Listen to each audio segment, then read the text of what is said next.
Kasama ang grupo ng mga lalaking ito nang ang kanilang masayang inuman na uwi sa katatakutan. Ang L300 van kasi na nakapark sa kanilang likuran, bigla na lang silang inararo. Kaya agad silang nagsitayuan para pigilang tuluyang magulungan ng sasakyan. Nawala na talaga ang kanilang amats ng kanilang napagtanto na umandar ang L300 van nang wala namang kahit sinong nagmamaneho.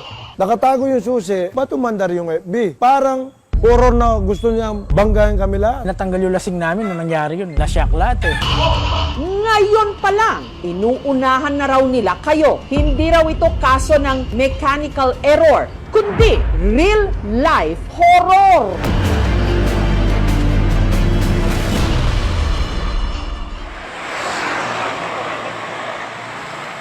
Insidente nangyari nitong nakaraang linggo sa garaheng ito sa Santo Tomas, Pampanga. Masaya raw noong nagiinuman ang grupo ni na Paulo kasama ang amo nilang si Joseph. May kumakanta, may sumasayaw eh. Sa sobrang saya namin, lalong gumanda yung kwentuhan namin. Bandang alas 9 ng gabi, nagulat na lang daw sila nang narinig na biglang umandar ang makina ng L300 van na nakapwesto sa kanilang likuran. Umandar siyang kusa, parang may nagpapaandar na wala naman tao. Nagredondo yung sakin eh. Pagkatalikod ko, talagang ako yung sasapulin, ma'am eh. Si Paulo, sinubukang abutin ang kambyo ng L300 van para pigilan sana ang pag-andar nito. Para ma-neutral. Gusto niyang umandar mag-isa. Wala susi, walang driver.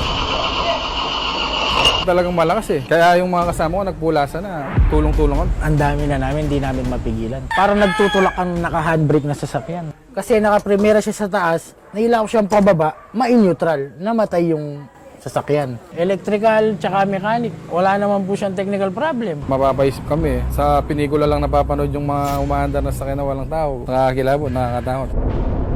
Noon pa man daw kasi may kakatwa na silang karanasan sa garahe kung saan nakaparada ang van. Pag yung tahimik na yung paligid, parang feeling mo may kasama ka na. Titingin mo sa likod mo, wala naman tao.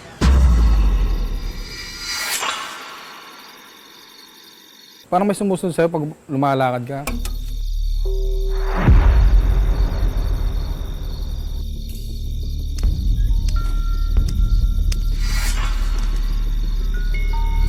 Pag titignan mo, wala naman. Diyan sa may CR namin, diyan sa may likod. Diyan sila naglalaro. Parang yapak na mga bata talaga. Hindi lang isa, mga dalawa, ganyan yung tumatakbo sila. Lalo pang nakadagdag ng kilabot na sa mismong garahe pala ni na Joseph, may pagawaan din ng kabaong. Negosyo ito ng kaibigan ni Joseph na si Joey. 2 months pa lang ko dito. Sabi niya sa akin, pare, dito ko na lang, mas maganda rito. Once na umulan man, umaraw at bumagyo, wala kang problema. Si Joey rin daw ang may-ari ng L300 van na madalas din daw nilang gamit sa pag-deliver ng mga ataol. Kung minsan, pinagsasakyan din daw nila ito nang ipinapakisuyo sa kanilang bangkay. Pinag-deliver ko lang ng kabaong, namatayan doon, na iuwi kung saan dito sa lugar sa amin. Makikiusap sila sa akin na kung pwede, ibabalik lang dito yung patay. Nakakabaong naman yun, dahil ako, Ang van, minsan na rin daw nakapagsakay ng pasyenteng namatay. Nung nangyari doon sa kumpare ko na inatake siya, walang ibang magsiservice, hatid ko, hindi umabot ng ospital. Sa mismo sasakay ko, namatay. Alagang-alaga raw naman ni Joey ang kanyang van, kaya nagtataka siya kung paanong umandar itong mag-isa. Nangilabot nga ako nun, gawa ng hindi ko alam kung bakit nagkaganon. Parang horror na gusto niya banggayan kami lahat. At ngayon din lang daw nila ipagtatapat. Bago pa mag-isang umandar ang van, ang fireman na si Peng na kasama nila sa inuman, may napansin na raw na kakatuwang mga imahe sa loob ng sasakyan. May puti pong nakasakay sa isa sa harap, dalawa sa likod.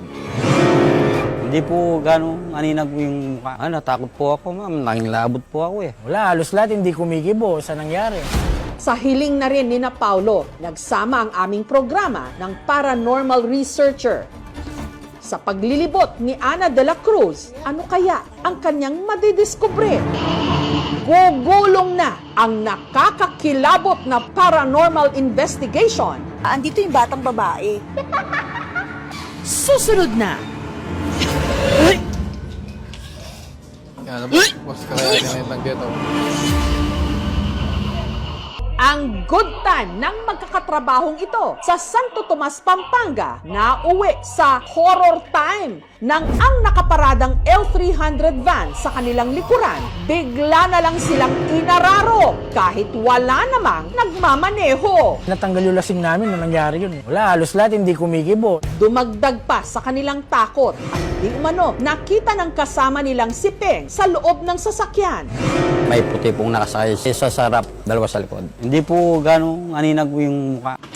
Nitong Biyernes, binisita sila ng paranormal researcher na si Ana de la Cruz. Ito po yung umandar. Biniro lang po kayo. Sa tuwing aalis po kayo, lagi pong kasama tong bata na to. Dalawa po sila. Yung batang Tapos, para babae, sa likod. nasa likod. Opo.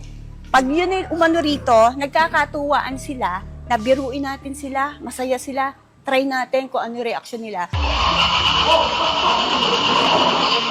Huwag po kayong matakot, hindi naman daw po niya sinasadya. Hindi naman po pasensya yung bata. Meron kayo nararamdaman? Oo, yung bata nga, andito oh. Kung nakikita nyo, nandito yung bata, andito yung batang babae. Nakaupo lang, tinitignan lang tayo. Kung halimbawa, kasama ko sa biyahe, Mahalin mo to, mahalin mo. Na, ano ko nung... Ano, bakit ma'am? Teka lang. Yan, boss, kakayanin ng ghetto. Yan, boss, at yan nakakikita. Pag nakaramdam po kayo ng mainit, sabihin nyo lang po bari-bari apo. Hindi po tayo dapat matakot sa mga ganyan, mga espiritu. Sa buhay po tayo matakot. Yung akala namin nakakakalang na nararamdaman namin, totoo pala. Chinek din ang van ng eksperto sa makina ng sasakyan. Yung sasakyan ba before, nag-undergo na siya ng electrical repair. wala, matagal na, hindi pa napapalitan yung mga electrical. Kapagtaka naman, sir, bakit kumandar ng walang susi, nakasabit yung susi? Yung tinitignan na sa side ng electrical malfunction. Tinignan ko yung flooring kung saan nakapark yung sasakyan at patag naman siya. Rare itong umagantong kaso. Hindi ko siya may tuturing na paranormal. Yung pagbukas ng makina kasi nagkakaroon ng ignition sa loob ng sasakyan. Nag-start lamang ito kapag nagkaroon ng electrical supply or power doon mismo sa sasakyan.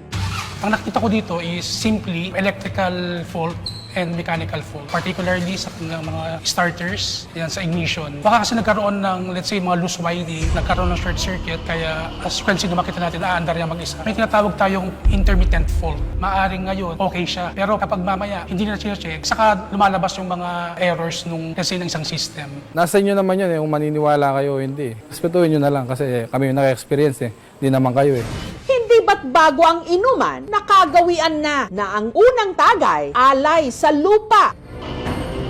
Para sa ating kasiyahan, walang masasagasaan.